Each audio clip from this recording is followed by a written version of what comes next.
Você já ouviu falar que o intestino é o nosso segundo cérebro? Pois é, a microbiota interfere de maneira fascinante nas funções do nosso organismo. Ela desempenha função crítica no desenvolvimento de doenças como Alzheimer, Parkinson, autismo, ansiedade e depressão. Estudos recentes sugerem que a flora intestinal pode estar diretamente ligada a dores neuropáticas, além de interferirem na eficácia de alguns medicamentos. Todos esses efeitos decorrem da existência da comunicação entre intestino e cérebro. E hoje no nosso Santa Receita vai mostrar a relação entre o intestino e a dor crônica. E quem nos explica tudo é a médica integrativa, a doutora Isabel Esperança. Seja muito bem-vinda à nossa casa, doutora! Estamos combinadinhas hoje! Sim, hoje nós estamos combinando. Boa tarde, doutora! Boa tarde! É incrível a gente falar disso, né, do intestino como segundo cérebro, porque eu acho que quando todo mundo falava, eu falava, não é não. E hoje, quando a gente vê algumas pessoas descobrindo os problemas intestinais, falando, mas eu não imaginava, porque eu tinha uma dor que não era no intestino, mas eu tinha uma canseira nas pernas, uma tremedeira, uma dor nos dentes. Isso não é ilusão, né, doutora? Não é. Realmente, assim, cada vez a medicina se convence mais do que o que acontece no intestino não fica só lá. Na verdade, o intestino é o berço que direciona para o corpo inteiro. Aquilo que é bom, ele nasceu, ele foi feito para isso, né? Uhum. E hoje, por conta de tantos eventos externos, ele acaba direcionando aquilo que é ruim. Então, quase sempre, um sintoma que a pessoa tem à distância começou no intestino. E ela nem desconfia, porque ela acha que as queixas intestinais estão sempre ligadas a quê? A uma mudança na evacuação, a uma dor na barriga, a cólicas, a muitos gases. Ela pensa que problema no intestino está ligado a só sintomas gastrointestinais, e não é. A dor crônica é um dos principais sintomas de um intestino ruim. E como que a gente poderia identificar isso, doutora? Assim, que tipo de dores que a gente deveria ficar atento e falar, opa, será que é isso mesmo ou eu tenho que investigar algo a mais? Porque às vezes a gente quer tratar tanto aquele sintoma, eu tô tendo uma tremedeira, ou uma dorzinha aqui do lado, deve ser alguma coisa, sei lá, de urina, enfim. E a gente acaba não prestando atenção e isso vai piorando e não sara e você toma só um remédio para mascarar. Na dor, um sinal que as pessoas precisam ficar alertas é o quê? A dor que tem o gatilho intestinal, quase sempre ela é uma dor inflamatória. Então, essa dor não é acompanhado somente, aliás, ela não é só a dor, ela vem acompanhado de outros sintomas. Essa dor, ela vem acompanhado de inchaço nessa junta. Essa junta fica inchada, essa junta fica vermelha. O corpo inteiro se comunica com essa dor, porque uma dor de caráter inflamatório, ela desarruma o sistema. Então a pessoa fica mais cansada, ela pode perceber até mesmo uma febre disfarçada no final do dia, porque tudo isso são o quê? São sinais de que o corpo está com a inflamação crônica em demasia. Tem muita inflamação correndo no sangue inteiro, que vai se alojar em algumas juntas, criando as queixas que as pessoas acham que está só ali. E na verdade não é. Quais exemplos a gente poderia dar, doutora? O desarrumo do intestino, né? A desqualificação do intestino se dá por duas principais causas, que é a permeabilidade dele. O nosso intestino ele precisa estar impermeável, ele não pode colocar para dentro do nosso sangue aquilo que não pode ir. Então, um intestino hiperpermeável, e como que as pessoas de casa poderiam entender isso da melhor forma? Como se fosse o nosso antigo ralador. Sabe aquele ralador de pezinho? O nosso intestino ele tem células que elas são muito juntinhas, elas precisam ficar juntas. No intestino hiperpermeável, esse intestino está cheio de buracos, claro que invisíveis a olho nu, mas está cheio de buraco, que nós chamamos de hiperpermeável, como se fosse um ralador. E um intestino muito parasitado. Esse parasitismo em demasia também vai tornar esse intestino o quê? Extremamente vulnerável a inflamar o corpo como um todo. E as principais alterações que levam você a ter problemas longe do intestino é o quê? Ele está permeável e muito parasitado. quem já tem, por exemplo, um intestino irritável, doença de Crohn, que tipo de dor crônica ele pode ter, doutora? A doença de Crohn, ela é uma doença autoimune, né? Ela acontece no intestino, as células do intestino, elas são atacadas pelo nosso sistema imunológico.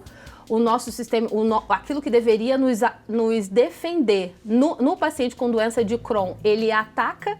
Ao invés de defender, ele ataca destruindo células. Esse intestino fica muito ruim, ele não absorve as coisas que precisam ser absorvidas, ele começa a abrir buracos ao longo do intestino.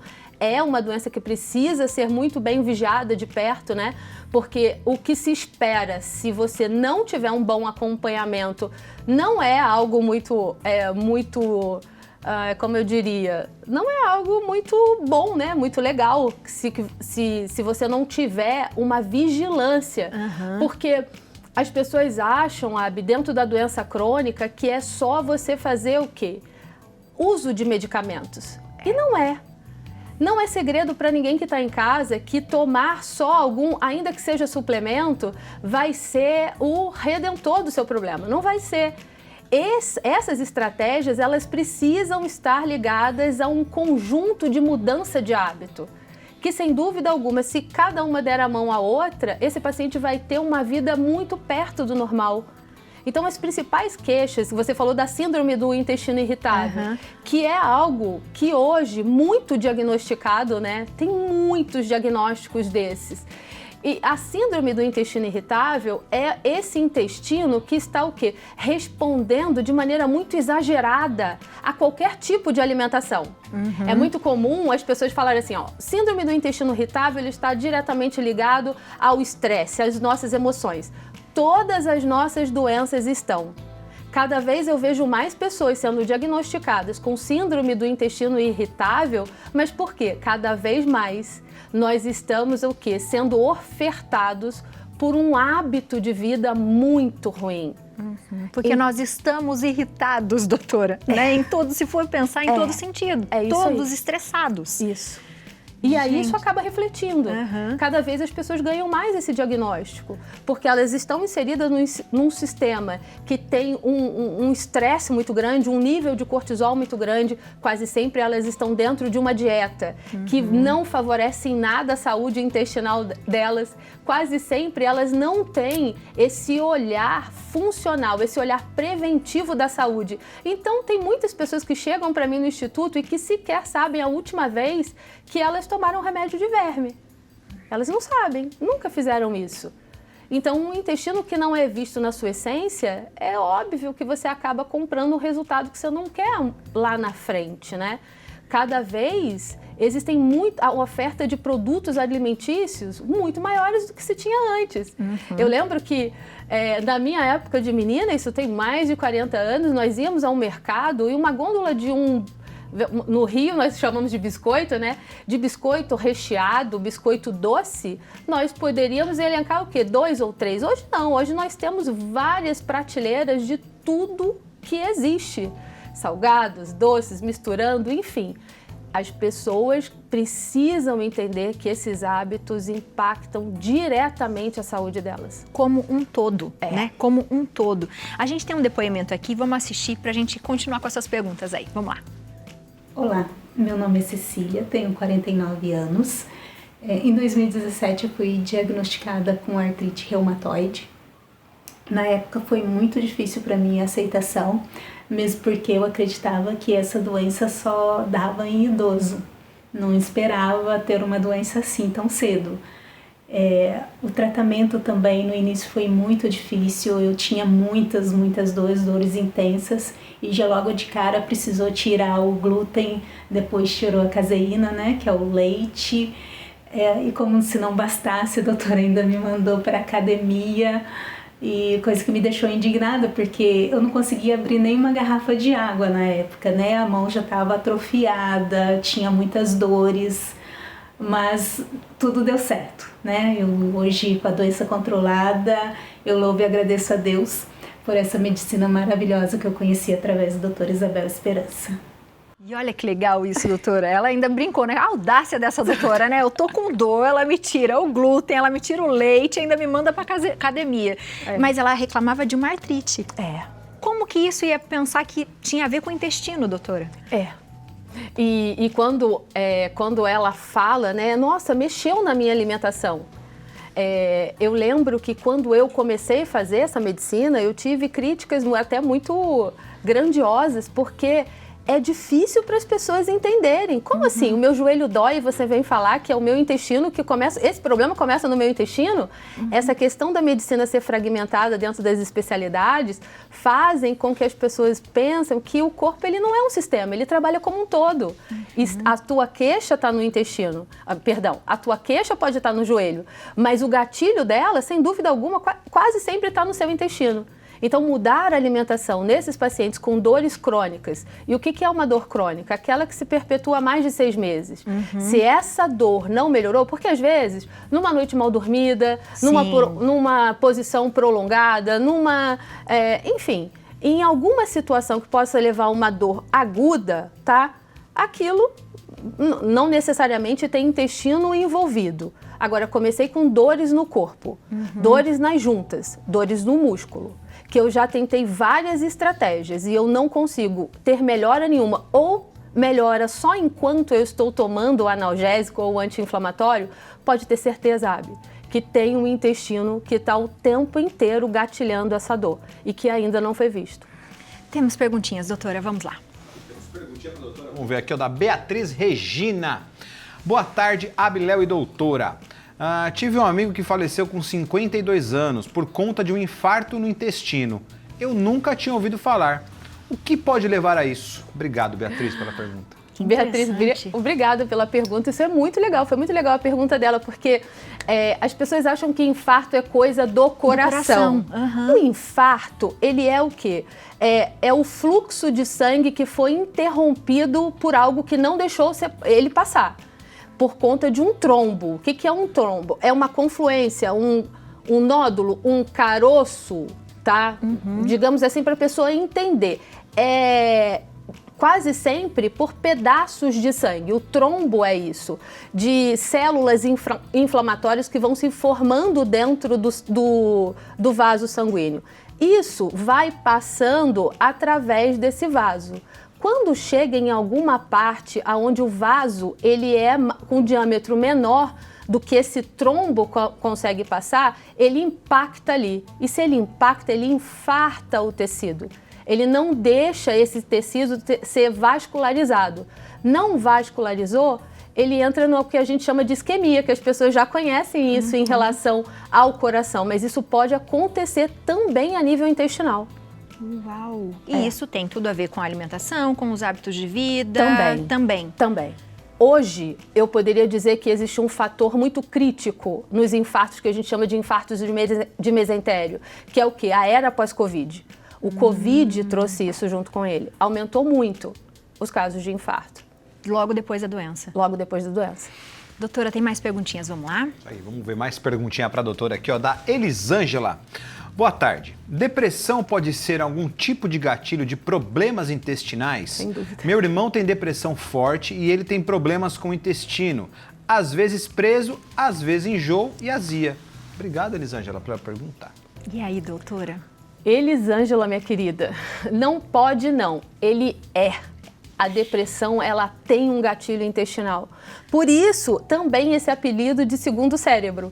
Porque aquilo que vai fazer com que a gente perceba o mundo, tá? Quimicamente no nosso corpo, as nossas relações, óbvio que tem aquilo que a gente aprende dentro da nossa casa, dentro do nosso sistema familiar, dentro do nosso conjunto.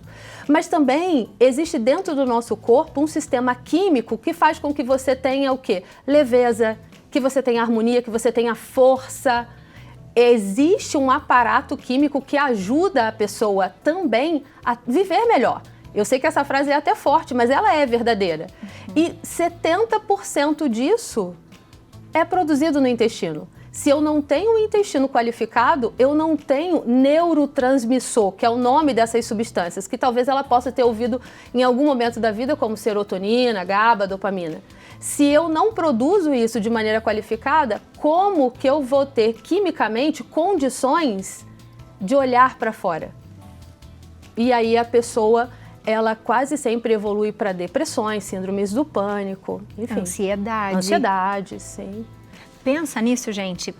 Por exemplo, as suas dores, às vezes, né? Do joelho, das pernas, as dores articulares, até a hipersensibilidade, porque tem pessoas que têm hipersensibilidade nos toques, né, doutora? Tocar, Olha, isso também não é? Ó, existe um eixo chamado intestino-cérebro, né? O cérebro é aquilo que conduz os estímulos nervosos. Existe um nervo principal chamado de nervo vago. Ele comunica intestino e cérebro. Se eu tenho um intestino que é ruim, esse vago, ele tá, nós chamamos de hiperexcitável.